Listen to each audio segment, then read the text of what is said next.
আসসালামু আলাইকুম। আজকে যে বিষয়টি নিয়ে আলোচনা করব সেটা হচ্ছে লিনিয়ার প্রোগ্রামিং সাবজেক্টের সবচেয়ে কমন একটি অঙ্ক এই অধ্যায় থেকে আসে। সেটা হচ্ছে কিভাবে স্ট্যান্ডার্ড ফর্মে নিয়ে যাওয়া যায় কোনো একটি লিনিয়ার প্রোগ্রামিং সমস্যাকে আমরা কিভাবে স্ট্যান্ডার্ড বা প্রমিত বা আদর্শ আকারে রূপান্তর করব। পরীক্ষায় সবসময় প্রত্যেকটি বছর এই অধ্যায় থেকে আদর্শ বা প্রমিত আকারে রূপান্তর করতে বলে, সাধারণত খ বিভাগে এসে থাকে। আজকে আমরা এরকম একটি সমস্যা নিয়ে আলোচনা করব। অধ্যায়ের নাম হচ্ছে লিনিয়ার প্রোগ্রামিংয়ের প্রাথমিক আলোচনা।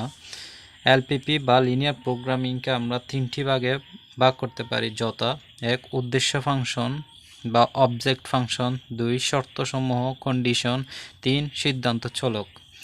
এলপিপিকে স্ট্যান্ডার্ড বা প্রমিত বা আদর্শ আকারে নিতে বললে আমরা কি করব, কতগুলো শর্ত আমাদেরকে মেনে চলতে হবে। সেটা হচ্ছে প্রথমটা, যদি যদি সমস্যাতে গ্রেটার দেন ইকুয়াল থাকে তখন আমরা স্ট্যান্ডার্ড ফর্ম করার সময় ওই গ্রেটার দেনটা তুলে দিয়ে সেখানে আমরা একটা বাড়তি চলক বিয়োগ করব, এবং লেস দেন ইকুয়াল থাকলে কমতি চলক বা স্ল্যাক ভেরিয়েবল যোগ করব।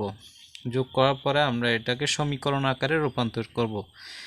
এবং তারপর হচ্ছে ডিসিশন ভেরিয়েবল বা সিদ্ধান্ত চলকে যদি কোনো চলক বাধাহীন বা চিহ্ন নিরপেক্ষ বলা হয় তখন সেটির ক্ষেত্রে আমরা কি করব, যে মনে করেন x3 চিহ্ন নিরপেক্ষ বা বাধাহীন বলা হলো, তখন x3 সমান আমরা লিখব x3 prime minus x3 double prime.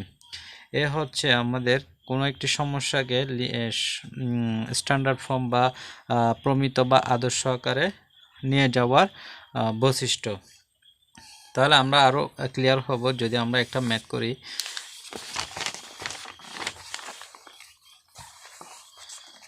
যেমন এই ম্যাথটি ন্যাশনাল ইউনিভার্সিটি 2016 সালে পরীক্ষায় এসেছিল।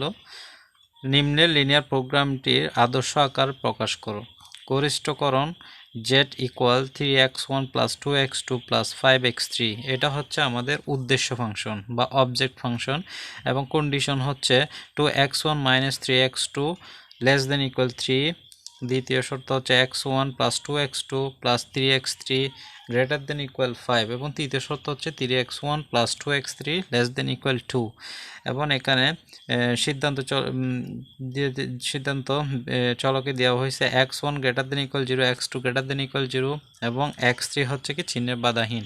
দেখেন এখানে x3 হচ্ছে কি চিহ্নের বাধাহীন, তার মানে আমরা x3 পরিবর্তে লিখব আমরা x3 prime minus x3 double prime. এবং আমরা জানি গ্রেটার দেন থাকলে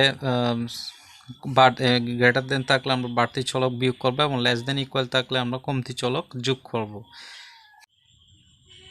তাহলে ধরি আমরা x3 সমান x3 prime minus x3 double prime, যেখানে x3 এবং প্রাইম এবং x3 ডাবল প্রাইম হচ্ছে 0 চেয়ে বড় ধনাত্মক। তার অতঃপর আমরা প্রথম শর্তে দেখেন এখানে আছে কি লেস দেন ইকুয়াল থাকলে কি বলছি কমতি চলক নিতে হবে। তাহলে আমরা প্রথম শর্তে কমতি চলক s1 গ্রেটার দেন ইকুয়াল 0 ধরে নিব, এবং দ্বিতীয় শর্তে দেখেন গ্রেটার দেন আছে, গ্রেটার দেন ইকুয়াল থাকলে আমরা বাড়তি চলক s2 ধরে নিব, এবং তৃতীয় শর্তে আবার কি লেস দেন থাকলে আমরা তৃতীয় শর্তে কমতি চলক নিব।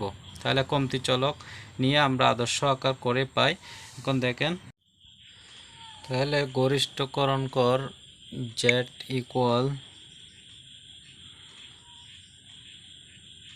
3x1 প্লাস 2x2 প্লাস এখানে 5x3 আছে, তাহলে এটার পরিবর্তে আমরা যেহেতু x3 সমান x3 prime minus x3 double prime, সেহেতু আমরা এখানে 5 দ্বারা ওটাকে গুণ করি। এটা আপনারা চাইলে দুইবারও করতে পারেন, আমি একসাথে করে দিচ্ছি 5x3 prime minus 5x3 double prime. তারপরে শর্তসমূহ হচ্ছে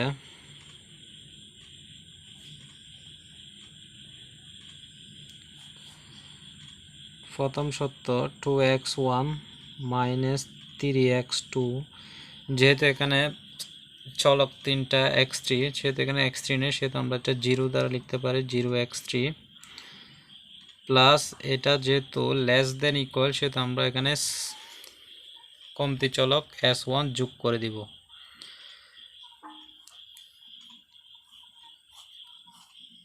তারপর এখানে আমরা যেহেতু এটার নিচে আরও দুইটা শর্ত আছে, দুইটা শর্ততে কমতি চলক এবং বাড়তি চলক আসবে, সেহেতু আমরা এখানে বাকি দুইটা 0 দ্বারা গুণ করে লিখে দিতে পারি। 0s2 প্লাস 0s3 এবং লেস দেন চিহ্ন উঠে গিয়ে সমান হবে এবং ধ্রুবকটা বসে যাবে। অর্থাৎ এটা একটা এখন সমীকরণ আকারে প্রকাশ হয়ে গেছে। এভাবে আমরা পরের দুইটা কন্ডিশনও এভাবে করব। তাহলে দ্বিতীয় শর্ত হচ্ছে কি? দ্বিতীয় শর্ত হচ্ছে x1 প্লাস 2x2 প্লাস, যেহেতু এখানে x3 আছে তাহলে আমরা এটার পরিবর্তে আমরা কি লিখব? 3x3 prime minus 3x3 double prime plus এখানে 0s1, এটা যেহেতু গ্রেটার দেন ইকুয়াল সেহেতু আমরা এখানে বাড়তি চলক বিয়োগ করে দিব, মাইনাস s2 প্লাস 0s3 সমান কনস্ট্যান্ট হচ্ছে 5। তারপর তৃতীয় কন্ডিশনে আসলে আমরা 3x1 প্লাস, এখানে কিন্তু x2 নাই তাহলে এখানে আমরা 0x2 লিখব, প্লাস 3x3 পরিবর্তে x3 প্রাইম মাইনাস x3, সেটা আমরা একসাথে লিখতে দিতে পারি। আপনারা চাইলে এটা দুইবার লিখতে পারেন, আমি একবারে গুণ করে দিচ্ছি। 2x3 prime minus 2x3 double prime এবং প্লাস 0s1 প্লাস 0s2, যেহেতু এটা লেস দেন ইকুয়াল সেহেতু আমরা এখানে কমতি চলক যোগ করে দিব, প্লাস s3 সমান কত 2। তাহলে এবং আমাদের ডিসিশন ভেরিয়েবল আছে x1, এখানে যা যা চলক আছে সবগুলো আমরা গ্রেটার দেন ইকুয়াল 0 লিখে দিব। x1, তারপরে x2, x3 prime, x3 double prime, then s1, s2, s3 greater than equal 0। এটা হচ্ছে আমাদের নির্ণীয় স্ট্যান্ডার্ড ফর্ম প্রদত্ত সমস্যার, এটা হচ্ছে একটা প্রমিত আকার বা আদর্শ। তাহলে এভাবে এখানে আমরা যতগুলা চলক নিয়েছিলাম s1, s2, s3 কমতি চলক বা বাড়তি চলক, সেগুলো আমরা লিখে দিব এখন উদ্দেশ্য ফাংশনে 0 সহ গুণ আকারে, 0s1, 0s2, 0s3। সো এভাবে কোনো একটা লিনিয়ার প্রোগ্রাম সমস্যাকে আদর্শ আকার বা স্ট্যান্ডার্ড ফর্মে নিয়ে যেতে হয়। ধন্যবাদ সবাইকে।